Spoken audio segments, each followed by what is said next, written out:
तो अब से कुछ ही मिनटों पहले यूरोप से एक ऐसी खबर आई है जिसने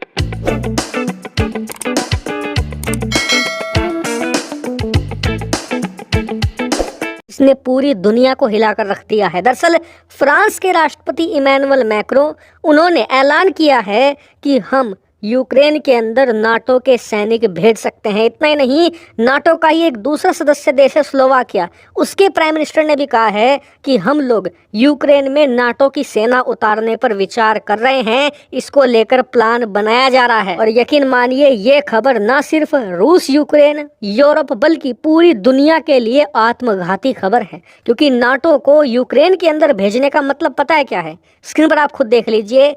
रूस के राष्ट्रपति व्लादिमीर पुतिन ने तुरंत ऐलान किया है कि अगर मुझे नाटो का एक भी सैनिक दिख गया यूक्रेन के अंदर तो उसके बाद हमला यूक्रेन पर नहीं होगा, हमला होगा सीधा नाटो देशों पर। और उसके बाद तो रूस नाटो के हर एक सदस्य देश, चाहे वो अमेरिका हो, ब्रिटेन हो, फ्रांस हो, जर्मनी हो, हर एक सदस्य देश को हम निशाना बनाएंगे। हमले हर जगह होंगे और नाटो देशों पर हमले का मतलब है विश्व युद्ध की शुरुआत। और इसीलिए इस खबर ने पूरी दुनिया को डरा दिया है। और यहीं पर एक इंटरेस्टिंग बयान भी निकलकर सामने आया है। दरअसल जब ये खबर जर्मनी के चांसलर, जैसे हमारे यहाँ पर प्राइम मिनिस्टर होते हैं ऐसे ही जर्मनी में चांसलर का पद होता है, तो वहाँ के जो चांसलर है ओलाफ शोल्ज, उन्हें बताया गया कि फ्रांस के राष्ट्रपति और स्लोवाकिया के प्रधानमंत्री और साथ ही कुछ और यूरोपियन देशों के नेताओं ने ये कहा है कि नाटो अपने जो सैनिक है वो उतारने के बारे में प्लान कर रहा है यूक्रेन के अंदर। उनका पहला बयान था कि क्या फ्रांस के राष्ट्रपति इमैनुअल मैक्रों पागल हो गए हैं? क्या ये विश्व युद्ध शुरू करना चाहते हैं?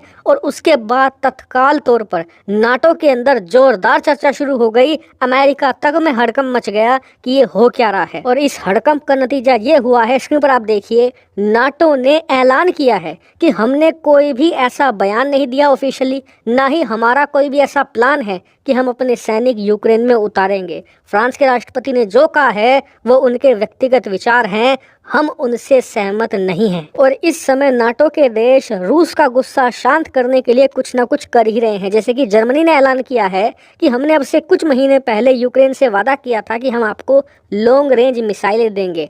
अब हम वो मिसाइलें यूक्रेन को सप्लाई नहीं करेंगे, क्योंकि अब जर्मनी को डर ये है कि उसकी मिसाइलों से, जो कि लॉन्ग रेंज होगी, बहुत ही अंदरूनी इलाकों में यूक्रेन हमला कर सकता है। हो सके तो मिसाइलों से मॉस्को पर हमला हो सकता है, जो रूस की राजधानी है। इसके अलावा अन्य जो मिलिट्री प्रतिष्ठान है वहाँ हमले किए जा सकते हैं। ऐसे में इसका बदला लेने के लिए रूस जर्मनी पर भी हमला कर सकता है। और इसीलिए फिलहाल जर्मनी खतरे को देखते हुए इन मिसाइलों के सप्लाई करने से पीछे हट गया है। लेकिन मैं आपसे पूछता हूं कि फ्रांस के राष्ट्रपति का जो ये बयान था, इसके अलावा बाकी जो यूरोप के छोटे देशों ने बयान दिया था कि हम सैनिक भेजेंगे, इस पर आपका क्या ओपिनियन?